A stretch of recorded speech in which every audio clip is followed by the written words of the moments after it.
Welcome to 360 Tamil. இன்னைக்கு இந்த வீடியோல நம்ம எந்த படத்தோட எக்ஸ்பிளனேஷன் பத்தி பார்க்க போறோம்னா, இந்த வருஷம் தனுஷ் நடிச்சு வெளியான இட்லி கடை படத்தை பத்தி தான் பார்க்க போறோம்.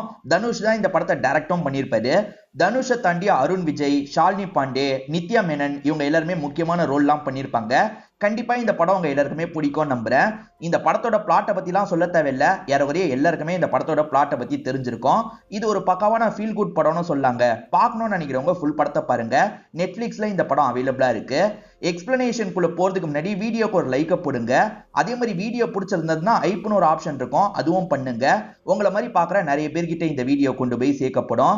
சரி, மேற்கொண்டு பேசி டைம் வேஸ்ட் பண்ணாம நம்ம நேரடியா எக்ஸ்பிளனேஷனுக்குள்ள போயிடலாம். படத்தோட ஸ்டார்டிங் சீனே ஒரு கிராமத்துல இருக்க இட்லி கடையை காட்டுறாங்க. சிவனேசன் அப்படின்றவர் தான் இந்த இட்லி கடையை ரன் பண்ணிட்டு இருக்காரு. ஹீரோவோட அப்பாவா தான் இவர் இருப்பாரு. ஹீரோவும் அப்பாவை பத்தி சொல்ல ஆரம்பிக்கிறாரு. சிவனேசன் இருக்காரு பாத்தீங்களா, விடிய காலையிலேயே எந்திரிச்சு மாவாட்டுறதுக்காக போயிடுவாரு. ஏன்னா இந்த டைம்ல மாவாட்டினாதான் வரவங்களுக்கு கரெக்டான டைம்ல சர்வ் பண்ண முடியும்னு நினைக்கிறாரு. இவர் கையால தான் மாவாட்டுவாரு. அப்பதான் இட்லி பதமா வரோன்றதுக்காக இந்த மாதிரி பண்ணுவாரு. பையனுமே அப்பா கூட விளையாடிக்கிட்டே அப்பாக்கு ஹெல்ப்லாம் பண்ணிட்டு இருக்கான். அப்பாவோட ஃப்ரெண்டா ஒருத்தர் இருப்பாரு. அவருமே உன் கைப்பக்கம் யார்கிட்டயும் வராது, சூப்பரா இருக்கு அப்படின்ற மாதிரிலாம் அப்பாவை பாராட்டுற மாதிரி பேசிட்டு இருக்காரு. இது எல்லாத்தையும் ஹீரோ சின்ன பையனா பார்த்து வளர ஆரம்பிக்கிறாரு. இப்ப டெக்னாலஜி வளருது இல்ல, இந்த கிரைண்டர்லாம் வருது. ஒருத்தர் கிரைண்டரை விற்கிறதுக்காக வந்திருக்காரு. அப்பா இருக்காருல, முதல்ல நான் டேஸ்ட் பண்ணிட்டு நல்லா இருந்ததுன்னா வாங்கிக்கிறேன்ற மாதிரி சொல்லிட்டாரு. அதனால முதல்ல மிஷினை வச்சு மாவை அரைக்கிறாங்க, இட்லி சுட்டு சாப்பிடுறாங்க.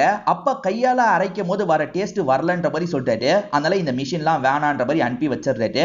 இப்ப ஹீரோ காலேஜ் முடிக்கிற ஸ்டேஜுக்கு வந்துடுறாரு. ஹீரோ இருக்காருல, அப்பாவோட ஹோட்டல் பக்கத்து ஊர்ல எல்லாம் கொஞ்சம் ஃபேமஸா இருக்கு, அங்கேயும் கிளைகள் மாதிரி தொடங்கலான்ற மாதிரி யோசிக்கிறாரு. இதை பத்தி அப்பா கிட்ட சொல்லிட்டாரு. நானே எப்படிப்பா எல்லா இடத்துக்கும் போக முடியும்ன்ற மாதிரி அப்பா கேக்குறாரு. நீங்க போகணும்ன்ற அவசியம் இல்லப்பா, உங்களோட போர்டை வச்சிட்டா போதும், எல்லாமே நம்ம கடன்ற மாதிரி சொல்லிக்கலாம், வேற ஆளுங்க பார்த்துப்பாங்கன்னு சொல்லிட்டாரு. ஆனா அப்பா இதுக்கு ஏத்துக்க மாட்டாரு. என்னோட முகத்தை பார்த்து தானே சாப்பிடுறதுக்காக வராங்க, எல்லா இடத்துலயும் நான் சமைச்சாதான் சரி வரும், இல்லனா சரி வராதுப்பா, இந்த விஷயத்தை நீ பண்ண தேவையில்லைன்ற மாதிரி அப்பா சொல்லிட்டாரு. இதனால ஹீரோ செம்மையா அப்செட் ஆயிடுறாரு. ஆக்சுவலா ஹீரோக்கு அடுத்த லெவலுக்கு போகணும்ன்ற மாதிரி ஆசை இருக்கு. இந்த கிராமத்துல இருக்க வரைக்கும் போகவே முடியாதுன்ற மாதிரி யோசிக்கிறாரு. எல்லாருமே லைஃப்ல அடுத்தடுத்த லெவலுக்கு போயிட்டாங்கப்பா, நான் தான் இங்கேயே இருக்கேன், நானும் வெளியூருக்கு போக போறேன்ற மாதிரி சொல்லிட்டாரு. நீ லைஃப்னா என்ன நினைச்சிட்டு இருக்க, இங்க அமைதியா நம்ம வாழ்ந்துட்டு இருக்கோம், நிம்மதியா வாழ்ந்துட்டு இருக்கோம், இது போதாதா, உனக்கு என்ன வேணும்னு நினைக்கிறியோ நீ அந்த விஷயத்த பண்ணு, வெளியே போறதுதான் உனக்கு சந்தோஷம்னா இந்த ஊரை விட்டு வெளியே போய்க்கோன்ற மாதிரி அப்பா சொல்லிட்டாரு. அப்பாவுக்கு பெருசா விருப்பம் இல்ல, ஆனா ஹீரோ வெளியூருக்கு போகணும்னு முடிவு எடுக்கிறாரு. இப்ப அப்பாவும் அம்மாவும் பஸ் எல்லாம் ஏத்தி இவர் அனுப்பி வச்சிடுறாங்க. இங்கதான் இட்லி கடைன்னு படத்தோட டைட்டில போடுறாங்க. இப்ப ஹீரோ பேங்காக்ல இருக்க ஒரு பெரிய 5 ஸ்டார் ஹோட்டல்ல தான் இருக்காரு. ஒரு முக்கியமான பொறுப்புல வேலை பார்த்துட்டு இருக்காரு. ஆனா நிம்மதி மட்டும் சுத்தமா இல்லாத மாதிரி இருக்கு. அப்பா கூட கிராமத்துல இருக்கும் போது இருந்த நிம்மதி இப்ப இல்லன்ற மாதிரி நமக்கு காட்டுறாங்க. இங்க இருக்க பர்கரை எடுத்து பார்க்கும் போது கூட இவரோட ஊர்ல சாப்பிட்ட இட்லி எல்லாம் இவருக்கு ஞாபகம் வருது. அதை பத்தியே இவர் யோசிச்சுட்டு இருக்காரு. ஆக்சுவலா இங்க 8 பொசிஷன்ல மீரான்ற ஒரு பொண்ணு இருப்பாங்க. இந்த மீராவை தான் கூடிய சீக்கிரத்துல இவர் கல்யாணம் பண்ணிக்க போறாரு. ஆக்சுவலா மீராவோட அப்பா தான் இந்த கம்பெனிக்கே ஹெட். அப்பா உன்னை கூப்பிட்டாரு, போய் பாத்துரு அப்படின்ற மாதிரி சொல்றாங்க. இப்ப ஹீரோவும் பாக்குறதுக்காக வராரு. அப்பாவோட பேரு விஷ்ணுவர்தன் அப்படின்றது. அந்த வேலையை முடிச்சிட்டியான்ற மாதிரி கேக்குறாரு. சார் ஏற்கனவே முடிச்சு டேபிள்ல வச்சிட்டேன்ற மாதிரிலாம் சொல்லிட்டாரு. முருகா நீ ரொம்ப டேலண்டான ஆளுன்ற மாதிரி அப்பாவும் பாராட்டுற மாதிரி பேசிட்டு இருக்காரு. அப்பதான் விஷ்ணுவர்தனோட பிஏ இருக்காருல, உங்க பையன் ஒரு பிரச்சனையில மாட்டிருக்கான், போலீஸ்லாம் வந்திருக்காங்க அப்படின்ற மாதிரி சொல்லிட்டாரு. என்ன ஏதுன்னு பேசுறதுக்காக விஷ்ணுவர்தன் அந்த இடத்துக்கு வந்துடுறாரு. ஆக்சுவலா இந்த ஊர்ல பெட்டிங்லாம் இல்லீகலா இருக்கும். பையன் பெட்டிங்லாம் விளையாடி இருக்கான்றது தெரிய வருது. நம்ம பேசி முடிச்சுக்கலாம் அப்படின்ற மாதிரி அப்பா இருக்காரு பாத்தீங்களா, அவங்கள சமாளிச்சு இங்க இருந்து அனுப்பி வச்சிடுறாரு. ஏன்டா இப்படி பண்றேன்னு கேக்குறாரு. ஹீரோவை வச்சுட்டு அப்பா திட்டுறாருல, அதெல்லாம் சுத்தமா பையனுக்கு பிடிக்க மாட்டேங்குது. பையனோட பேரு அஸ்வின் அப்படின்றது. அஸ்வின் கிட்ட அப்பா இருக்காருல, எங்கெல்லாம் கேம்பிளிங் லீகலா இருக்கோ அங்க போய் நீ விளையாடிக்கோ, பிரச்சனை வராத மாதிரி இருந்துக்கோ அப்படின்ற மாதிரிலாம் சொல்லிட்டு இருக்காரு. ஆக்சுவலா அஸ்வினுக்கு ஹீரோவை கண்டாலே பிடிக்காது. இவன் போய் நம்ம தங்கச்சியை கட்டிக்க போறானா அப்படின்ற மாதிரி முறைச்சுதான் பார்த்துட்டு இருக்காரு. அவருக்கு சின்ன சின்ன வேலைலாம் இவர் தராரு. அதாவது எடுபடிங்களுக்கு தருவாங்கல்ல, அந்த வேலையெல்லாம் தந்துட்டு இருக்காரு. இப்ப அப்பாவும் பையனை பத்தி ஹீரோ கிட்ட பேசிட்டு இருக்காரு. சின்ன வயசுலயே அம்மா இறந்து போயிட்டா, அப்பத்துல இருந்தே செல்லம் கொடுத்து வளர்த்துட்டேன், அதனால தான் அவனை எதிர்த்து என்னால எதுவுமே பேச முடியலன்ற மாதிரிலாம் சொல்லிட்டாரு. என்னதான் இருந்தாலும் நீங்க பண்ணது தப்பு சார், கேம்பிளிங் பண்ணாதன்னு சொல்ல மாட்டீங்க, லீகலா இருக்கிற நாட்டுல போய் பண்ணுன்னு சொல்றீங்க, நீங்க கொஞ்சம் ஃபோர்ஸா சொல்லி இருக்கணும் சார் அப்படின்ற மாதிரிலாம் ஹீரோ சொல்லிட்டாரு. ஆமாப்பா நீ சொல்றதும் உண்மைதான், இப்ப இவ்வளவு பேசினதுக்கே என்னதான் அவன் திட்டுவான்ற மாதிரிலாம் அப்பா சொல்லிட்டாரு. இப்ப வீட்டுக்கு போனா அப்பாவை பையன் போட்டு திட்டிட்டு இருக்காரு. அவன் முன்னாடி எப்படிப்பா என்ன பேசுவீங்க அப்படின்ற மாதிரிலாம் கோவப்பட்டு இருக்காரு. அவன் நல்லா வேலை பார்க்கறானா அவனுக்கு ப்ரொமோஷன் போட்டு தாங்க, அதுக்குன்னு பொன்னியா தருவீங்க அப்படின்ற மாதிரிலாம் அஸ்வின் கோவப்பட்டு இருக்காரு. அப்பா இருக்காருல, எனக்கு அப்புறம் இந்த கம்பெனியை நீ தான் பாத்துக்க போற, அப்போ உனக்கு சப்போர்ட் சப்போர்ட்டிவா யாராவது கூட இருக்கணும்ல, முருகன் அந்த விஷயத்த பண்ணுவான், நீ கொஞ்சம் பொறுத்து போய்க்கோ அப்படின்ற மாதிரி அப்பா பையனை சமாதானப்படுத்துறாரு. ஹீரோக்கு கூடிய சீக்கிரத்துல கல்யாணம் ஆக போது. இவர் பேரண்ட்ஸை கூப்பிடுறாரு. ஆனா அப்பா இருக்காருல, பிளைட்ல எல்லாம் வர முடியாதுப்பா, நீ சந்தோஷமா இருன்ற மாதிரி சொல்லிடுறாரு. இதை இவரால ஏத்துக்க முடியல. இவர் ஃபீல் பண்ணிட்டு இருக்காரு. இந்த டைம் அந்த அஸ்வின் இருக்காருல, பாக்ஸிங் பிராக்டிஸ் எல்லாம் எடுத்துட்டு இருக்காரு. ஹீரோ வந்தோடனே நீ வான்ற மாதிரி ஹீரோவை வர வச்சிடுறாரு. இப்ப பிராக்டிஸ்ன்ற பேர்ல ஹீரோவை போட்டு பயங்கரமா அடிச்சிட்டு இருக்காரு. ஹீரோ பெருசா ரியாக்ட் பண்ணாம அமைதியா இங்க இருந்து கிளம்புறாரு. இவர் ஊர்ல இருக்கும் போது ஃப்ரெண்ட்ஸுங்க கூட சந்தோஷமா இருந்திருப்பாரு. ஆனா இந்த இடத்துல அதெல்லாம் பண்ண முடியல அப்படின்ற மாதிரி பயங்கரமா ஃபீல் பண்ணிட்டு இருக்காரு. இங்க இருந்து கிளம்பலாம்னு நினைக்கும் போது அஸ்வின் இருக்காருல, ஒரு கேங்க பாக்குறாரு. இந்த கேங்க தான் போலீஸ் கிட்ட மாட்டி விட்டுருப்பாங்க. போலீஸ் கிட்ட மாட்டி விட்டுட்டீங்கல்ல, விட மாட்டேன்ற மாதிரி அந்த கேங்க கூட பயங்கரமா சண்டைலாம் போடுறாரு. சரி போலீஸ் வந்துட போறாங்க, கிளம்பலாம் அப்படின்ற மாதிரி ஹீரோ தான் வேகமா அஸ்வினை இங்க இருந்து கூட்டு போறாரு. இப்ப ஹீரோக்கான நிச்சயதார்த்த ஃபங்க்ஷன் நடக்குது. நிறைய பெரிய ஆளுங்களாம் வந்திருக்காங்க. விஷ்ணுவர்தன் பெரிய ஆள்ல, அதனால தான் நிறைய கெஸ்ட்டுங்களா இந்த இடத்துக்கு வந்திருக்காங்க. இவருமே அவங்க கூட சேர்ந்த மாதிரி டான்ஸ் எல்லாம் பண்ணிட்டு இருக்காரு. பெருசா இந்த லைஃப் இவருக்கு பிடிக்கலன்ற மாதிரி காமிச்சிட்டு இருந்தாங்கல்ல, இப்பதான் அப்பா இறந்து போயிட்டாருன்ற மாதிரி இவருக்கு தகவல் கிடைக்குது. இவர் கண்டிப்பா போயே ஆகணும்ல, அதை பத்தி எல்லாம் இவங்க கிட்ட சொல்லிட்டு இருக்காரு. நிறைய கெஸ்ட் கல்யாணத்துக்கு வருவாங்கப்பா, கல்யாணத்தை மட்டும் தள்ளியே வைக்க முடியாது, அதனால சீக்கிரமா செய்ய வேண்டிய விஷயத்தெல்லாம் செஞ்சுட்டு வந்துருப்பா அப்படின்ற மாதிரி விஷ்ணுவர்தன் சொல்லிட்டாரு. சரின்ற மாதிரி இவரும் ஏத்துக்கிட்டு இங்க இருந்து கிளம்புறாரு. இவர் கூட ராமராஜன் அப்படின்ற ஒருத்தர் அனுப்பி வைக்கிறாங்க. அவரும் ஊர்க்காரரா தான் இருப்பாரு, அதனால தான் கூட அனுப்பி வைக்கிறாங்க. இப்ப அப்பாவோட போட்டோவை சோகமா இவர் பார்த்துட்டு இருக்காரு. நான் வெளிநாட்டுக்கு வந்ததுல இருந்து அப்பாவை மொத்தமே 4-5 வாட்டி தான் பாக்குறதுக்காக போனேன், நான் இன்னும் அதிக வாட்டி போயிட்டு வந்திருக்கணும்ல சார் அப்படின்ற மாதிரிலாம் சோகமா பேசிட்டு இருக்காரு. சரி விடுப்பா அப்படின்ற மாதிரி அவருமே இவருக்கு ஆறுதல்லாம் சொல்லிட்டு வராரு. இப்ப ஊருக்கு வந்தவரை அப்பாவோட கடையை சோகமா பார்த்துக்கிட்டே வந்துட்டு இருக்காரு. இவர் வரட்டோன்றதுக்காக தான் பாடியை ரொம்ப நேரம் வச்சிருக்காங்க. இப்ப இவருமே வீட்டுக்கு வந்துடுறாரு. இப்ப அம்மாவும் எப்படி இந்த விஷயம் நடந்தது அப்படின்றதெல்லாம் சொல்லிட்டு இருக்காங்க. இவர் கூட படிச்ச கயல் அப்படின்ற ஒரு பொண்ணு அந்த இடத்துல உட்காந்து பார்த்துட்டு இருக்காங்க. இப்போ ஒருத்தர் பேசுறதுக்காக வராரு. இவரோட பேரு மாரி அப்படின்றது. நான் பரோட்டா கடை வச்சிருக்கேன், உனக்கு ஏதாவது பிரச்சனைனா என்கிட்ட சொல்லு, அண்ணன் மாதிரி நான் இருக்கன்ற மாதிரிலாம் சொல்லிட்டு இருக்காரு. அதே மாதிரி இங்க ஒரு போலீஸ் இருப்பாரு, பேரு அறிவு அப்படின்றது. என்ன இன்னும் கிளியர் பண்ணாம இருக்கீங்க, சீக்கிரமா கிளியர் பண்ணுங்க, வெளிநாட்டுல இருந்து நீ வர வரைக்கும் நாங்களாம் வெயிட் பண்ணிட்டு இருக்கணுமா எடுன்ற மாதிரிலாம் சொல்றாரு. இப்ப அப்பாக்கு செய்ய வேண்டிய இறுதி சடங்கு எல்லாத்தையும் இவர் செஞ்சிடறாரு. இந்த சமயம் ஒரு மாடு இருக்குல்ல, கண்ணுக்குட்டி போடுது. அந்த சிவனேசன் தான் திரும்பி வந்திருக்கான் அப்படின்ற மாதிரி ஒரு பாட்டியும் சிவனேசனோட ஒய்ஃபு கிட்ட சொல்றாங்க. ஒய்ஃப் இந்த இடத்துல எமோஷனல் ஆகுறாங்க. கயல்னு ஒருத்தங்களை பத்தி சொன்ன பாத்தீங்களா, அவங்க ஹீரோ கூட படிச்ச பொண்ணா இருப்பாங்க. அவங்க தான் வீட்டுல சாப்பாடு செய்யறதுல இருந்து எல்லா வேலையும் பண்ணிருக்காங்க. நான் சாப்பாடுலாம் எடுத்து வச்சிருக்கேன், சாப்பிட்டு படுங்கம்மா அப்படின்ற மாதிரிலாம் சொல்லிட்டு இந்த இடத்தை விட்டு கிளம்ப ஆரம்பிக்கிறாங்க. ஹீரோ கூட ராமராஜன் ஒருத்தர் வந்தார்ல, அவர் ரொம்ப வருஷம் வீட்டுக்கு வராம இருந்திருப்பாரு. அவரோட பசங்க அப்பா வரவே மாட்டாரு அப்படின்ற மாதிரிலாம் பேசிட்டு இருக்காங்க. அப்ப இவர் வாசல்ல வந்து நிக்கிறாரு. அப்பாவை பார்த்து பயங்கரமா எமோஷனல் ஆயிடுறாங்க. அப்பா இருக்காருல, அவரோட அம்மாவை பாக்குறதுக்காக வராரு. அவரோட அம்மாக்கு ரொம்ப வயசாயிருச்சுல, பையனையும் அடையாளம் தெரியல, நீ யாரு என்னன்ற மாதிரிலாம் கேக்குறாங்க. இத பாக்குற இவரு பயங்கரமா இந்த இடத்துல ஃபீல் பண்றாரு. இந்த மீராவை பொறுத்த வரைக்கும் அவர் டைம்க்கு வந்துருவாரா அப்படின்ற மாதிரி பயம் வருது. உன் நிலைமை எனக்கு புரியுது, ஆனா கல்யாணத்துக்கு இன்னும் 3 நாள் தான் இருக்கு, நீ கிளம்பி வான்ற மாதிரிலாம் இவரோட மனசை மாத்திட்டு இருக்காங்க. இப்ப திடீர்னு அம்மா இருக்காங்கல்ல, பேய் பிடிச்ச மாதிரி வெளியே வராங்க. அப்பாவை தேடுற மாதிரிலாம் வந்துட்டு இருக்காங்க. அப்பா இறந்து போனதை மறந்துதான் இப்படி வந்திருக்காங்க அப்படின்றது இவருக்கு புரிய வருது. இவர் சமாதானம் பத்திட்டு இருக்காரு. நான் அப்பாவோட கடையை பார்க்கணும்ன்ற மாதிரி சொல்லிட்டாங்க. இப்ப நைட்டு நேரம் 2 பேருமே கடையை பார்க்கறதுக்காக வந்துடுறாங்க. அந்த கடையில அம்மாக்கு நிறைய மெமரிஸ்லாம் இருக்கு. நமக்குமே பிளாஷ்பேக்கை காட்டுறாங்க. ஆக்சுவலா இவங்க 2 பேருக்கு கல்யாணம் ஆச்சு பாத்தீங்களா, அந்த சமயம் தான் இவங்க 2 பேருமே சேர்ந்து கடையை ஆரம்பிச்சிருப்பாங்க. சிவனேசனோட பாட்டி தான் சிவனேசனுக்கு எப்படி சமைக்கணும்லாம் சொல்லி தந்திருப்பாங்க. பாட்டியா அம்மாவான்னு தெரியல, அவங்க தான் சொல்லி தந்திருப்பாங்க. அதுக்கப்புறம் தான் இந்த கடையை உருவாக்கி இருப்பாரு. ஒரு மாடு குட்டி போட்டது பாத்தீங்களா, அந்த கண்ணுக்கு சிவனேசன் அப்படின்ற மாதிரி பேர் வச்சிருக்காங்க. அந்த கண்ணு இவருக்கு பக்கத்துலயே வர மாட்டேங்குது. இவர் எவ்வளவோ கூப்பிட்டு பாக்குறாரு, ஆனா அது பக்கத்துல வரவே மாட்டேங்குது. இந்த சைடு மீரா இருக்காங்கல்ல, திரும்பி ஹீரோக்கு கால் பண்றாங்க. சீக்கிரமா கிளம்பி வான்ற மாதிரிலாம் சொல்றாங்க. ஹீரோ கிட்ட சொன்னா பத்தாதுன்றதுக்காக அந்த ராமராஜனுக்கு கால் பண்ணி எப்படியாவது பேசி மனசை மாத்துங்க, சீக்கிரமா கூட்டுவாங்கன்ற மாதிரிலாம் பிரஷர் போட்டுட்டு இருக்காங்க. இது நடந்துட்டு இருக்கும் போது அஸ்வினும் இந்த இடத்துக்கு வந்துடுறாரு. நீ எதுக்கு இவ்வளவு பிரஷர் போடுற, உன்னை கல்யாணம் பண்ணிக்கிறதுனால அவனுக்கு தான் நிறைய லாபம் கிடைக்க போகுது, கண்டிப்பா வந்துருவான்ற மாதிரிலாம் சொல்லிட்டாரு. மாரின்னு ஒருத்தர் பரோட்டா கடை வச்சிருக்கிறதா சொன்னாரு பாத்தீங்களா, அவர் என்ன சொல்றாருன்னா, உன் அப்பாவோட கடையை நான் வாங்கிக்கிறேன், மார்க்கெட் பிரைஸ் 4 லட்சம் தான், ஆனா நான் 7 லட்சம் ரூபாய் தரேன், என்கிட்ட தந்துரு, நீ இருந்தா எப்படி பாத்துப்பியோ அந்த மாதிரி நான் நல்லபடியா பாத்துக்கிறேன் அப்படின்ற மாதிரிலாம் சொல்லிட்டாரு. ஹீரோவும் ஓகேன்ற மாதிரி ஏத்துக்கிட்டு இங்க இருந்து கிளம்புறாரு. அப்ப அப்பா கற்பனையில இவருக்கு தெரியலாம் ஆரம்பிக்கிறாரு. இவருமே சோகமா அப்பாவை பார்த்த மாதிரி இங்க இருந்து போறாரு. இப்ப மறுநாள் ரெஜிஸ்ட்ரேஷன் வேலைக்காக எல்லாருமே வந்திருக்காங்க.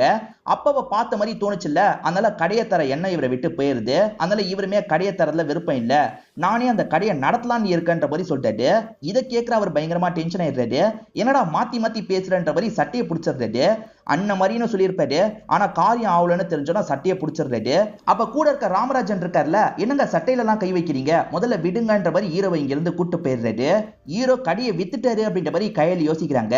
கயலை பொறுத்த வரைக்கும் அப்பா கிட்ட அசிஸ்டன்ட் மாதிரி வேலை பார்த்திருப்பாங்க. அந்த கடையை போய் வித்துட்டீங்களே, உங்க அப்பா மட்டும் உயிரோட இருந்தா எவ்வளவு ஃபீல் பண்ணுவாரு தெரியுமா அப்படின்ற மாதிரி ஹீரோவை போட்டு பயங்கரமா திட்டிட்டு இருக்காங்க. நீ என்ன திட்டுறதெல்லாம் உண்மைதான், நான் விக்கணும்னு நினைச்சேன், ஆனா விக்கலன்ற மாதிரி சொல்லிட்டாரு. இதை கேட்டதுக்கு அப்புறம் தான் கயல் கொஞ்சம் நிம்மதி ஆகுறாங்க.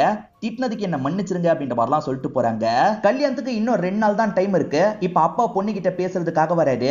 இந்த கல்யாணம் மட்டும் நின்னதுன்னு வச்சுக்கோ, என்ன காரணம் கூட தெரியாம எல்லாருமே உன்னை பத்தி தான் தப்பா பேசுவாங்க, அந்த பொண்ணுக்கு வேற ஏதோ அஃபேர் இருக்குன்ற மாதிரிலாம் பேசிட்டு இருப்பாங்க, சீக்கிரமா அவனை வரவையுமா, ஒன்னால் தான் முடியும்ன்ற மாதிரிலாம் அப்பா பொண்ணு கிட்ட சொல்லிட்டு போறாரு. ராமராஜன் ஃபேமிலி கூட டைம் ஸ்பெண்ட் பண்ணலாம்னு நினைக்கிறாரு. ஆனா இவங்க கிட்ட இருந்து கால் வந்துகிட்டே இருக்கு. ஒரு ஸ்டேஜ்ல இவரும் அட்டன் பண்ணி பேசுறாரு. ஆக்சுவலா மாறி இருக்கார்ல, 4 லட்சம் ரூபாய்க்கு கடையை வாங்கிக்கிற மைண்ட் செட்ல தான் இருப்பாரு. கடையை வித்தே ஆகணுன்றதுக்காக 7 லட்சம் ரூபாய்க்கு கூட வாங்கிக்கிறதுக்கு ரெடியா இருக்க சொல்லுங்கன்னு இவங்க தான் பேசியிருப்பாங்க. அப்படி கூட டீல் முடியலையான்னு கேக்குறாங்க. இல்ல மேடம், ஹீரோ மனசை மாத்திக்கிட்டான், நீங்களே நேரடியா ஹீரோ கிட்ட பேசுங்கன்னு ராமராஜன் சொல்லிட்டாரு. இவங்க ஹீரோக்கு கால் பண்ணி பேசுறாங்க. எதுக்காக இப்படி பண்ணிட்டு இருக்க, நாளைக்கு நமக்கு கல்யாணம், கிளம்பி வான்ற மாதிரிலாம் சொல்றாங்க. ஆனா நான் யோசிக்கணும்ன்ற மாதிரி இவர் சொல்றாரு. எது யோசிக்க போறியான்ற மாதிரி இவங்க கோவப்பட்டு இருக்காங்க. அப்ப அஸ்வின் போனை வாங்கி பேசுறாரு. நீ வரப்போறியா இல்ல நான் வந்து அடிச்சு இழுத்துட்டு வரவான்ற மாதிரி பேசுறாரு. அஸ்வின் சும்மா இருன்ற மாதிரி அப்பா போனை வாங்கிடுறாரு. நீ வரலனா எனக்கு ரொம்ப அசிங்கமாயிடும், நான் கடைசியா கேட்கிறேன், நீ வரப்போறியா இல்லையான்ற மாதிரி கேட்கிறாரு. கொஞ்ச நேரம் யோசிக்கிற ஹீரோ இருக்காருல்ல, என்ன மன்னிச்சிருங்கன்ற மாதிரி காலை கட் பண்ணிடுறாரு. நான் திரும்பி ஊருக்கு வரப்போறது இல்ல சார், நீங்க வேணா கிளம்புங்க அப்படின்ற மாதிரி ராமராஜன் கிட்ட ஹீரோ சொல்லிட்டாரு. எங்கப்பா போக சொல்ற, பெத்த அம்மாவே நான் யாருன்றதை மறந்துட்டாங்க, இதுக்கப்புறம் சம்பாரிச்சதெல்லாம் போதும்பா, நானும் இங்கதான் இருக்க போறேன், நான் உன் கூடிய அசிஸ்டன்ட் மாதிரி இருந்துக்கிறேன்ற மாதிரி சொல்றாரு. அந்த கண்ணு ஹீரோ கிட்ட வரவே மாட்டேங்குது இல்ல, எதனால என்கிட்ட வரவே மாட்டேங்குதுன்னு கேக்குறாரு. உங்களை பிடிக்கல போல, பிடிக்க ஆரம்பிச்சிருச்சுன்னா வந்துரும் அப்படின்ற மாதிரி இவங்களுமே கிண்டல் பண்ற மாதிரி சொல்றாங்க. இப்ப இவர் நிறைய காய்கறி வாங்குறாரு. எதுக்கு இவ்வளவு காய்கறி வாங்குறாருன்னு கயல் யோசிக்கிறாங்க. கடையை ஸ்டார்ட் பண்ண போறாருன்னு தெரிஞ்சு சந்தோஷப்படுறாங்க. அப்பா கிளம்பி போவாரு பாத்தீங்களா, அந்த மாதிரி விடிய காலையிலே இவருமே கிளம்பி கடைக்கு வந்துடுறாரு. அப்ப 1 மணி நேரம் மாவு அரைப்பாரு. இவரால 5 நிமிஷம் கூட அரைக்க முடியல. கயல் நான் ஹெல்ப் பண்றன்ற மாதிரி அரைக்க ஆரம்பிக்கிறாங்க. கயலாலேயே 5 நிமிஷத்துக்கு மேல அரைக்க முடியல.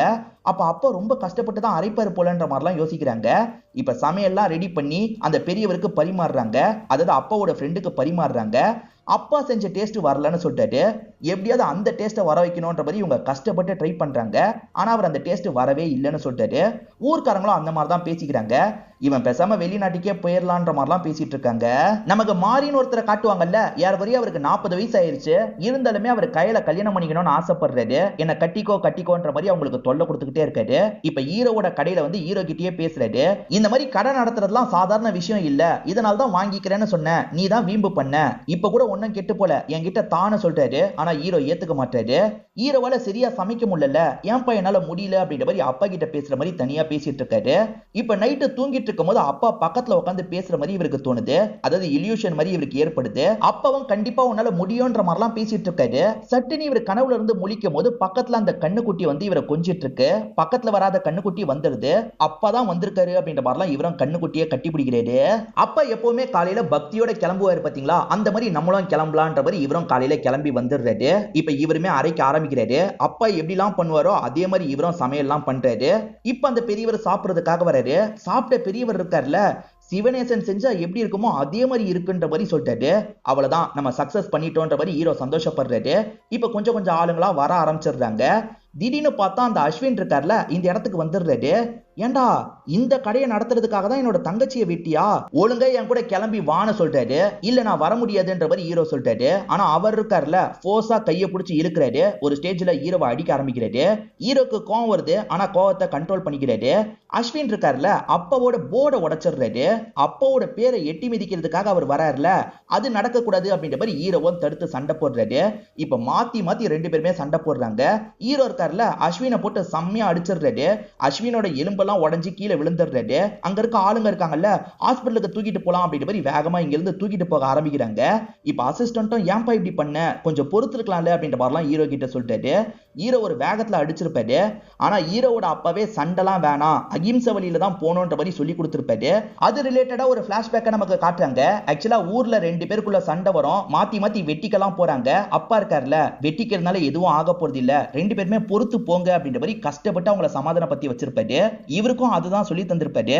அதை மீறியும் சண்டை போட்டுட்டுமே, நம்ம தப்பு பண்ணிட்டுமே அப்படின்ற மாதிரிலாம் இவர் யோசிக்கிறாரு. நீங்க சொன்ன மாதிரி நான் பொறுத்து தான் சார் போயிருக்கணும், தப்பு பண்ணிட்டேன்னு சொல்றாரு. அஸ்வினுக்கு அடிபட்டிருக்குன்னு தெரிஞ்சோன்னா விஷ்ணுவர்தன் இருக்காருல, கிளம்பி இந்த இடத்துக்கு வந்துடுறாரு. ஆக்சுவலா பையனை இப்போதைக்கு கூட்டு போக முடியாது அப்படின்ற மாதிரி ஒரு நிலைமை இருக்கும். இதனால ரொம்ப கோவத்துல இருக்காரு. அப்பதான் மன்னிப்பு கேட்கறதுக்காக ஹீரோ வந்திருக்காரு. எனக்கே உன்னை பார்க்கும்போது கொல்லணும்னு தோணுது.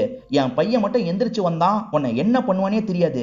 தயவு செஞ்சு அதுக்குள்ள இந்த ஊரை விட்டு எங்கேயாவது போயிடு, அவன் கண்ணில் படாது அப்படின்ற மாதிரிலாம் விஷ்ணுவர்தன் சொல்லிட்டு போறாரு.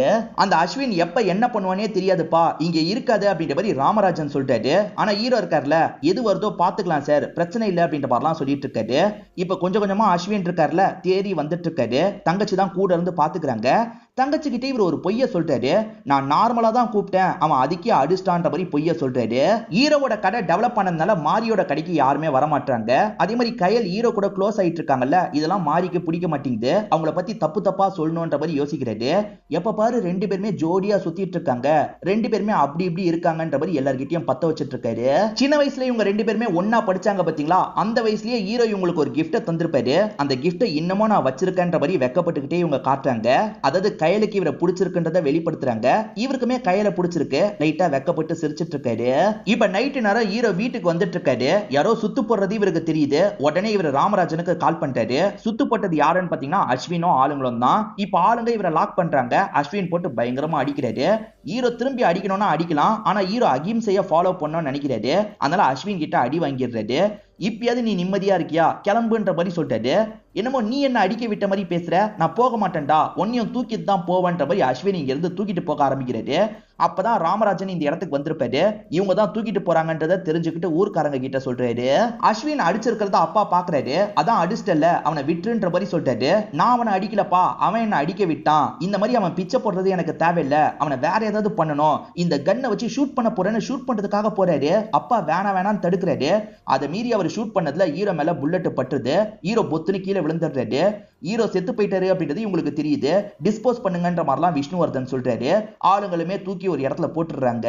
ஊர்க்காரங்க எல்லாருமே விஷ்ணுவர்தன் தான் ஏதோ பண்ணிட்டாரு, ஏதாவது பண்ணுங்கன்ற மாதிரி அறிவு கிட்ட வராங்க. அறிவை பொறுத்த வரைக்கும் கொஞ்சம் கரப்டட் ஆபீசரா இருப்பாரு. பொறுங்கியா, நான் பேசி ஒரு முடிவை எடுக்கிறேன்ற மாதிரிலாம் சொல்லிட்டு இருக்காரு. அப்படியே கட் பண்ணி கோயிலுக்கு வந்திருக்க மீராவை நமக்கு காட்டுறாங்க. இந்த இடத்துக்கு ராமராஜன் வந்துடுறாரு. மேடம் பக்கத்துல தான் என் வீடு இருக்கு, வந்துட்டு போனீங்கன்னா நல்லா இருக்கும்ன்ற மாதிரி வீட்டுக்கு கூட்டு வந்துடுறாரு. ஆனா கூட்டு வந்ததுக்கு ஒரு காரணம் இருக்கு. ஹீரோக்கு என்ன ஆச்சு ஏதாச்சுன்னு தெரியல, அதனால இவங்களை நம்ம லாக் பண்ணி வைக்கலாம்ன்ற மாதிரி லாக் பண்ணி வச்சிடுறாரு. ஹீரோ சீரியஸான கண்டிஷன்ல கிடைச்சிருப்பாரு. இப்ப ஹாஸ்பிட்டல்ல அவருக்கு ட்ரீட்மெண்ட் போயிட்டு இருக்கு. ஊர் மக்கள் ஹீரோக்கு சப்போர்ட்டிவா இவங்க வீட்டு வாசல சுத்து போட்டுறாங்க. இப்ப விஷ்ணுவர்தன் போலீஸ்க்கு கால் பண்ணி நிலவரத்தை கேக்குறாரு. சார் ஐசியூல சீரியஸான கண்டிஷன்ல இருக்கான், அவனுக்கு ஏதாவது ஆச்சுன்னா பெரிய பிரச்சனை ஆயிடும், கவலைப்படாதீங்க, என் சைட்ல ஏதாவது பண்றேன்ற மாதிரி சொல்லிட்டாரு.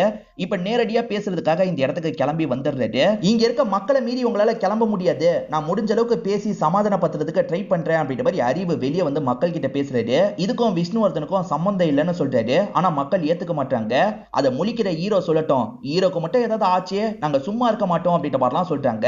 இப்ப அறிவுக்கு என்ன பண்றதுன்னு தெரியல. திரும்பி உள்ள வந்து இவங்க கிட்ட பேச ஆரம்பிக்கிறாரு.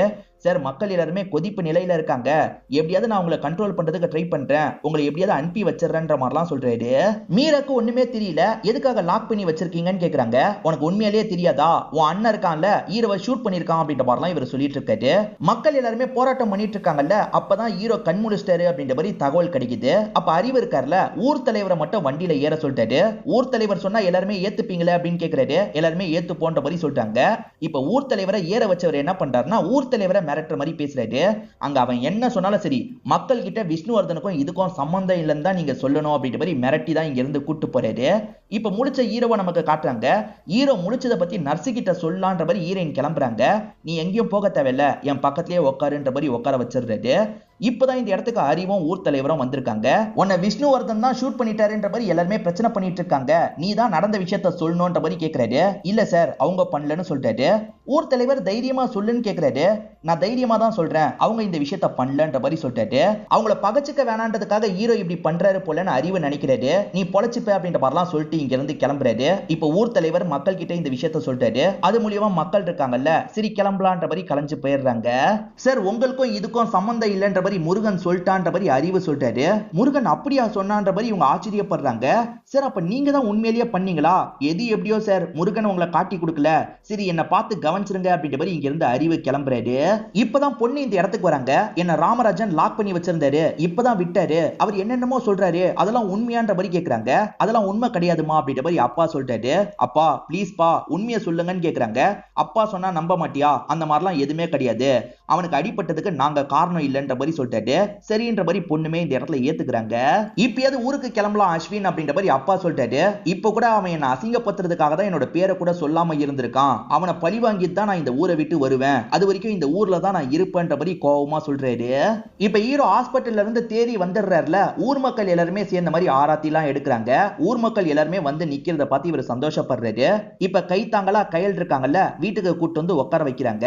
கையல் நைட்டு நேரம் இங்க இருக்கிறது அம்மாவுக்கு சுத்தமா பிடிக்கல. அம்மாவும் இந்த இடத்துக்கு வந்துடுறாங்க. ஏற்கனவே ஊர்க்காரங்களா என்ன பேசுறாங்கன்னு உனக்கு தெரியும்ல, எதுக்காக இந்த நேரத்துல இந்த இடத்துல இருக்க, வா கிளம்பலாம் அப்படின்ற மாதிரிலாம் கோவமா பேசிட்டு இருக்காங்க. அதுக்கு ஹீரோ இருக்காருல, ஊர்க்காரங்க சரியாதான் பேசுறாங்க, நீங்க விருப்பப்பட்டா, உங்க பொண்ணு விருப்பப்பட்டா, உங்க பொண்ணை நான் கல்யாணம் பண்ணிக்கிறதுக்கு ரெடியா இருக்கன்ற மாதிரி சொல்றாரு. இதை கேட்டு கயல் பயங்கரமா சந்தோஷப்படுறாங்க. ஆனா அம்மா எந்த ஒரு பதிலும் சொல்லாம பொண்ணோட கையை பிடிச்சு கூட்டு போயிட்டு இருக்காங்க. ஆனா பொண்ணு விடுங்க விடுங்கன்ற மாதிரி பண்ணிட்டு இருக்காங்க. ஒரு ஸ்டேஜ்ல அம்மாக்கும் புரிஞ்சிருது. அம்மா கையை விட்டுட்டு இங்க இருந்து கிளம்பிடுறாங்க. இப்ப கயல் இருக்காங்கல்ல, திரும்பி வீட்டுக்கு வந்து இவருக்கு பக்கத்துல உட்காந்துடுறாங்க. ரெண்டு பேருமே மாத்தி மாத்தி பாத்துக்கிறாங்க. இவருமே ஆறுதலுக்காக அவங்க மடியில படுக்கிறாரு. இந்த இடத்துல ஒரு சாங்க நமக்கு காட்டுறாங்க. இவங்க ரெண்டு பேருமே இப்ப க்ளோஸா பழக ஆரம்பிக்கிறாங்க. ரெண்டு பேர் கல்யாணம் பண்ணிக்கலாம் அப்படின்ற மாதிரிலாம் முடிவு எடுத்துறாங்க. இப்ப மீராவும் ஹீரோவை பார்த்து பேசுறதுக்காக வந்துடுறாங்க. என்னதான் இருந்தாலும் நீ பண்ணது தப்பு தானே, நீ திரும்பி வந்திருக்கலாம்ல அப்படின்ற மாதிரிலாம் கேட்டுட்டு இருக்காங்க. ஒரே ஒரு கேள்வி வாங்கிட்டே கேட்கிறேன், என் அப்பாக்கு நடந்தது உன் அப்பாக்கு நடந்திருந்ததுன்னு வச்சுக்கோ, இதே மாதிரிதான் நீ அப்ப பேசியிருப்பியா, இதை மட்டும் சொல்லுன்னு கேட்கிறாரு. இவங்களால பதில் சொல்ல முடியல. சரி என்னோட அண்ணன் உன்னை கூட்டு போறதுக்காக தான் நான் வந்தான், எதுக்காக அவனை போட்டு அடிச்சன்ற மாதிரி கேட்கிறாங்க. அவன் என்ன சாதாரணமா கூட்டு போறதுக்கு வரல, அவன் பிரச்சனை பண்ணா, அதனால தான் அடிச்சன்ற மாதிரிலாம் புரிய வச்சிட்டு இருக்காரு. அஸ்வின் இருக்காருல, ஹீரோவை ஏதாவது பண்ணணும் அப்படின்ற மாதிரி இவரே காயப்படுத்திட்டு இருக்காரு. அஸ்வின் இந்த மாதிரிலாம் பண்ணாது அப்படின்ற மாதிரி அப்பா கண்ட்ரோல் பண்றாரு. அவனை ஏதாவது பண்ணணும்பா அப்படின்ற மாதிரிலாம் அஸ்வின் சொல்லிட்டாரு. அவனுக்கு என்ன பிடிக்கும், அந்த பிடிச்ச விஷயத்தை ஏதாவது பண்ணணும், அதுதான் அவனை பாதிக்கிற மாதிரி இருக்கும்ன்ற மாதிரி அப்பா சொல்லிட்டாரு. அந்த கடையை ஏதாவது பண்ணலான்ற மாதிரி ரெண்டு பேருமே சேர்ந்த மாதிரி பிளானை போட்டுட்டு இருக்காங்க. இப்ப பிஏ இருக்கார்ல, சார் நீங்க இல்லாம கம்பெனியோட லாபம் கொஞ்சம் கொஞ்சமா குறைஞ்சிட்டு இருக்கு, சீக்கிரமா கிளம்பி போலாம் சார் அப்படின்ற மாதிரி சொல்லிட்டாரு. என் பையன் இந்த நிலைமையில இருக்கும் போது கம்பெனில போய் நான் என்ன பண்ண போறேன், என் பையன் தான் எனக்கு முக்கியன்ற மாதிரிலாம் இவர் பேசிட்டு இருக்காரு.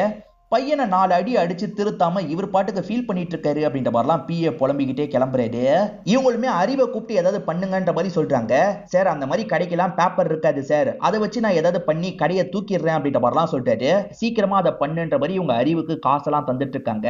இந்த இடத்துல மாறி இருக்காருல, கயல் அம்மாவை பாக்குறதுக்காக வந்திருக்காரு. எனக்கு கட்டி கொடுங்க அப்படின்ற மாதிரிலாம் கேட்டுட்டு இருக்காரு. ஏற்கனவே பொண்ணை பத்தி தப்பா பேசுறாங்கன்ற மாதிரியும் சொல்லிட்டாரு. அப்படி தப்பா பேசுறதுக்கே நீ தான் காரணம்னு எனக்கு தெரியும்ன்ற மாதிரி கையெல்லாம் சண்டை போடுறாங்க. இப்ப அம்மாவும் ஒரு ஸ்டேஜ்ல இவரை போட்டு திட்டுறாங்க. ஹீரோக்கு தான் பொண்ணை தருவேன், நீ கிளம்புன்ற மாதிரி சொல்றாங்க. அறிவா அவங்க கிட்ட இருந்து கையை நீட்டி காசை வாங்கிடுறாரு. அதுக்கு உண்மையிலேயே பேப்பர்ஸ் எல்லாம் இருக்கான்றதை செக் பண்றாரு. அப்படி பேப்பர் இல்லைன்னா கடையை காலி பண்ணிடணும் அப்படின்ற மாதிரி வேலை எல்லாம் பண்ணிட்டு இருக்காரு. இப்ப எல்லா வேலையும் பண்ணவர் அஸ்வினை பாக்குறதுக்காக வராரு. சார் பேப்பர் எல்லாம் கரெக்டா இருக்கு சார், எதுவுமே பண்ண முடியாதுன்னு சொல்லிட்டாரு. இப்ப அஸ்வின் டென்ஷன் ஆகி இவரோட காலரை பிடிச்சிடுறாரு. அந்த மாதிரி கடைக்கு பேப்பர்லாம் இருக்காதுன்னு சொன்ன, இப்ப என்ன மாத்தி பேசுற அப்படின்ற மாதிரி கோவப்படுறாரு. சார் பேப்பர் இருக்கிறதுக்கு நான் என்ன சார் பண்ண முடியும், மேலலாம் கை வைக்காதீங்க, அதுக்கப்புறம் நீங்க தான் ஷூட் பண்ணீங்கன்னு நான் சொல்ல வேண்டி வரும்ன்ற மாதிரி சொல்லிட்டாரு. இதனால அஸ்வினுக்கு பயம் வந்து காலர் எல்லாம் விட்டுறாரு. அசிஸ்டன்ட் ஏன் இப்படி பண்ணீங்கன்ற மாதிரி கேட்கிறாரு. அறிவு சில விஷயங்களை சொல்ல ஆரம்பிக்கிறாரு. அறிவு சின்ன பையனா இருக்கும் போது சிவனேசன் கடையில சாப்பிட்டுருப்பாரு. படிக்கிற பசங்க கிட்ட காசெல்லாம் நான் வாங்குறது இல்ல, காசெல்லாம் வேணாம் நீ சாப்பிடுப்பா அப்படின்ற மாதிரி சிவனேசன் சொல்லியிருப்பாரு. நான் காசுக்காக வேலை பார்க்கறவன் தான், அதுக்காக என்னோட ஊர்க்காரனை விட்டு தந்துட முடியுமா, அப்படிலாம் விட்டு தர மாட்டேன்ற மாதிரி சொல்லிட்டாரு. உண்மையில அந்த கடைக்கு எந்த ஒரு பேப்பரும் அதெல்லாம் கிடையாது. அவனுங்க கிட்ட இருந்து காசை வாங்கினல, அந்த காசை வச்சு நான் பேப்பர்லாம் ரெடி பண்ணிட்டேன். இதுக்கப்புறம் என்ன பண்ணுமோ அவனுங்க பண்ணிக்கிட்டோம் அப்படின்ற மாதிரிலாம் சொல்றாரு. இந்த சைடு அஸ்வின் இருக்கார்ல, அந்த கடையை ஏதாவது பண்ணணும் அப்படின்ற மாதிரிலாம் கோவத்துல இருந்துட்டு இருக்காரு. ஹீரோவை பொறுத்த வரைக்கும் கையில கல்யாணம் பண்ணிக்க போறாருல, பர்ச்சேஸ் பண்றதுக்காக வெளியே வந்திருக்காரு. மாரியை பொறுத்த வரைக்கும் ஹீரோயின் நமக்கு கிடைக்கலையேன்ற மாதிரி கோவம் இருக்கு, ஏதாவது பண்ணணும் அப்படின்ற மாதிரிலாம் யோசிக்கிறாரு. இந்த சைடு அஸ்வின் இருக்கார்ல, சரிப்பா நம்ம ஊரை பார்த்து கிளம்பலான்னு சொல்லிட்டாரு. பையன் கிளம்பலான்னு சொன்னோன்னா அப்பாவுக்கு ரொம்ப சந்தோஷமாயிருது. சரிப்பா இன்னைக்கே கிளம்பலான்ற மாதிரிலாம் சொல்றாரு. மாறி ஹீரோவை ஏதாவது பண்ணோன்றதுக்காக அருவாளோட வராரு. அந்த இடத்துல அந்த கண்ணை பாக்குறாரு. ஹீரோக்கு அந்த கண்ணுனா ரொம்ப பிடிக்கும்ல, அதை சாவடிக்கணும்ன்ற மாதிரி கத்திய ஓங்குறாரு. அப்பன்னு பார்த்து ஹீரோ இந்த இடத்துக்கு வந்துடுறாரு. எதுக்காக அந்த கண்ணை கொல்றதுக்கு போனேன் அப்படின்ற மாதிரி சண்டை போடுறாரு. மாத்தி மாத்தி ரெண்டு பேருமே சண்டை போட்டுட்டு இருக்காங்கல்ல, ஊர் மக்கள் என்ன பிரச்சனைன்னு பாக்குறதுக்காக இந்த இடத்துக்கு வந்துட்டு இருக்காங்க. இந்த சமயம் அஸ்வின் இருக்காரு பாத்தீங்களா, அந்த கடையை கொளுத்தலாம் அப்படின்ற மாதிரி கிருஷ்ணா எல்லாம் கொண்டு வந்து கொளுத்துறதுக்கு ட்ரை பண்ணிட்டு இருக்காரு. அந்த சமயம் பக்கத்துல ராமராஜன் இருப்பாரு. தம்பி வேணாம் தம்பி, ப்ளீஸ் தம்பி வேணான்ற மாதிரிலாம் தடுக்கிறாரு. அதை மீறியும் அஸ்வின் இருக்காருல, இந்த இடத்துல கடையை கொளுத்திடுறாரு.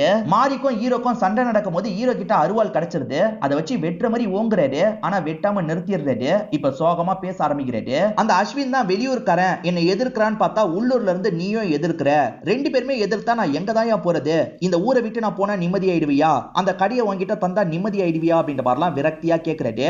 தப்பு பண்ணிட்டோன்றது மாரிக்கு புரியுது. மாரி எதுவுமே பேசாம அமைதியா இருக்காரு. இப்ப ராமராஜன் இருக்காருல, அவன் கடையை எரிச்சிட்டான்பா அப்படின்ற மாதிரி ஹீரோ கிட்ட சொல்லிட்டாரு. இப்ப ஹீரோவும் கடை எரியுதுன்னு தெரிஞ்சோன்னா வெறித்தனமா அந்த இடத்துக்கு ஓடி வராரு. இவர் வரதுக்குள்ளேயே கடை முழுசா எரிஞ்சு முடிஞ்சிருது. அதை பார்த்து பயங்கரமா இந்த இடத்துல ஃபீல் பண்ணி அழுதுட்டு இருக்காரு. இப்ப ராமராஜன் கோவத்துல மீராக்கு கால் பண்ணிட்டாரு. நீங்க எல்லாம் நல்லாவே இருக்க மாட்டீங்க, உன் அண்ணன் இந்த மாதிரி ஒரு விஷயத்த பண்ணிட்டான் அப்படின்ற மாதிரிலாம் திட்டுறாரு. இதை கேட்கிற இவங்களால பெருசா நம்ப முடியல. இப்ப அண்ணன் கிட்டயும் அப்பா கிட்டயும் பேசுறதுக்காக வந்துடுறாங்க. எதுக்காக இப்படி பண்ண, எதுக்காக இப்படி பண்ணன்ற மாதிரி அண்ணனை போட்டு அடிச்சிட்டு இருக்காங்க. என்னாச்சுன்னு அப்பா கேட்கிறாரு. அப்பா கிட்ட விஷயத்த சொல்றாங்க. அப்படி பண்ணியான்ற மாதிரி அப்பாவும் இந்த இடத்துல ஷாக்லாம் ஆயிட்டு இருக்காரு. இதனால தான் அமைதியா போலான்னு சொல்லியிருக்கான் போல அப்படின்ற மாதிரி அப்பாவும் இந்த இடத்துல யோசிக்கிறாரு. அன்னைக்கு நான் ஷூட்டே பண்ணலன்ற மாதிரி ரெண்டு பேருமே சத்தியம் பண்ணீங்க, ஆனா நீங்க தான்ப்பா அவனை ஷூட் பண்ணிருக்கீங்க. ஏன்பா ஹீரோவை இந்த மாதிரி தொல்லை பண்ணிட்டு இருக்கீங்க, நம்ம எல்லாம் வில்லன்ஸாப்பா, நம்ம நல்லவங்க தானப்பா, ஏன்பா இப்படி பண்றீங்கன்ற மாதிரி பொண்ணு விரக்தியா பேசிட்டு இருக்காங்க. அவன் பண்ணது மட்டும் தப்பு இல்லையான்ற மாதிரி இந்த அண்ணன் கேக்குறாரு. அவன் பண்ணது தப்பு இல்ல, திரும்ப திரும்ப உன்னோட ஈகோக்காக நீ தான் அவன் கூட சண்டை போட்டுட்டு இருக்க, இதெல்லாம் ஸ்டாப் பண்ணி ஆகணும்ன்ற மாதிரி இவங்க இருக்காங்கல்ல, வேகமா கண்ணை எடுக்கிறாங்க. அதை வச்சு அண்ணனை பாயிண்ட் பண்றாங்க. அப்பா வேணா வேணான்னு தடுக்கிறாரு. ஆனா அண்ணன் இருக்காருல, முடிஞ்சா ஷூட் பண்ணு, முடிஞ்சா ஷூட் பண்ணுன்ற மாதிரி சொல்றாரு. ஒன்னு எதுக்கு ஷூட் பண்ணோம், என்ன நானே ஷூட் பண்ணிக்க போறேன்ற மாதிரி அவங்களே ஷூட் பண்ணிக்கிற மாதிரி வைக்கிறாங்க. அதுக்கும் அண்ணன் ஷூட் பண்ணிக்கோன்னு சொல்றாரு. இதை கவனிச்சிட்டு இருக்க அப்பா இருக்காருல, அண்ணனோட கண்ணத்திலேயே பலார்னு ஒரு அறை விடுறாரு. சின்ன வயசுலயே இந்த விஷயத்த நான் பண்ணி உன்னை வளர்த்துருக்கணும், தப்பு பண்ணிட்டேன்ற மாதிரிலாம் சொல்லிட்டாரு. கண்ணை கீழே போடுமா, எதுனாலும் நம்ம பேசி முடிச்சுக்கலாம் அப்படின்ற மாதிரி பொண்ணை பார்த்து சொல்லிட்டாரு. பொண்ணுமே கண்ணை கீழே போடுறாங்க. இந்த சைட்ல ஹீரோ இருக்காருல, எரிஞ்சு போன கடையை சோகமா பாக்குறாரு. அப்ப கையல் இருக்காங்கல்ல, அவங்கள போய் ஏதாவது பண்ணுங்கன்ற மாதிரி அருவாளை எடுத்து தராங்க. ஆனா இவர் அருவாளை கீழே போட்டுறாரு. கடை தானே போயிருக்கு, இந்த கடையை திரும்பி நம்ம கட்டிக்கலாம், பிரச்சனை வேணாம் அப்படின்ற மாதிரிலாம் இவங்க கிட்ட சொல்லிட்டு இருக்காரு. இவரோட அப்பாவும் அம்மாவும் சேர்ந்த மாதிரி கடையை உருவாக்குனாங்கல்ல, அந்த மாதிரி இவரும் கையலும் சேர்ந்த மாதிரி இந்த கடையை உருவாக்கிட்டு இருக்காங்க. திரும்பி பழையபடி இந்த கடையை கொண்டு வந்துடுறாங்க. இப்பதான் அவங்க ஃபேமிலியோட இவங்களை பாக்குறதுக்காக வந்திருக்காங்க. ஹீரோவும் திரும்பி பிரச்சனை பண்ண வந்திருக்காங்க போலன்ற மாதிரி கையெல்லாம் முறுக்கிட்டு இருக்காரு. ஆனா வந்த விஷ்ணுவர்தன் இருக்காருல, நடந்த எல்லாத்துக்குமே மன்னிப்பு கேட்கறதுக்காக தான் வந்திருக்கோம்னு சொல்லிட்டாரு. நீ ஏன் கேளுன்னு பையனை பார்த்து சொல்லிட்டாரு. பையன் கேட்கறதுக்கு ரொம்ப தயங்குறாரு. ஒரு ஸ்டேஜ்ல மன்னிச்சிருங்க அப்படின்ற மாதிரி சொல்றாரு. இவ்வளவு தூரம் வந்துட்டீங்க, சாப்பிட்டு போங்கன்ற மாதிரி ஹீரோவும் கடைக்குள்ள கூப்பிட்டு உங்களுக்கு சாப்பாடுலாம் போடுறாரு. சூப்பரா இருக்கு அப்படின்ற மாதிரி எல்லாருமே பாராட்டிட்டு இருக்காங்க. இப்ப மீரா இருக்காங்கல்ல, என்னதான் இருந்தாலும் என்னோட அண்ணனை நீ ஒரு அடியாவது அடி, அப்பதான் கரெக்டா இருக்கும்ன்ற மாதிரி சொல்லிட்டாங்க. அடிக்கலாம் வேணான்ற மாதிரி இவர் சொல்லிட்டாரு. அப்ப வேற ஏதாவது தண்டனை கொடு அப்படின்ற மாதிரி விஷ்ணுவர்தன் சொல்லிட்டாரு. தண்டனை தானே தரேன்ற மாதிரி இவருமே ஏத்துக்கிறாரு. நீங்க 1 மணி நேரம் மாவாட்டணும்ன்ற மாதிரி சொல்லிட்டாரு. 5 நிமிஷம் ஆட்டுறதுக்குள்ள அவருக்கு போதும் ஆயிருது. 1 மணி நேரம் எப்படி இதை ஆட்டுறது, கஷ்டம்ன்ற மாதிரிலாம் இவர் புலம்பிக்கிட்டே ஆட்ட ஆரம்பிக்கிறாரு. அதுக்கப்புறம் எல்லாரையும் பேசி இங்க இருந்து அனுப்பி வச்சிடுறாரு. இதுக்கப்புறம் இந்த கடையை நம்ம நடத்தலான்ற மாதிரி முடிவெடுக்கிறாரு. இதோடயே இந்த படத்தோட கதையை ஹாப்பியா முடிச்சிடுறாங்க. கண்டிப்பா இந்த படம் உங்க எல்லாருக்குமே பிடிச்சிருக்கோம் நம்புறேன். இந்த வீடியோ உங்களுக்கு பிடிச்சிருந்ததுன்னா லைக் பண்ணுங்க, கமெண்ட் பண்ணுங்க, மறக்காம 360 தமிழ் சேனலை சப்ஸ்கிரைப் பண்ணுங்க. தொடர்ச்சியா இந்த மாதிரி வீடியோக்கள் வந்துகிட்டே தான் இருக்கும்.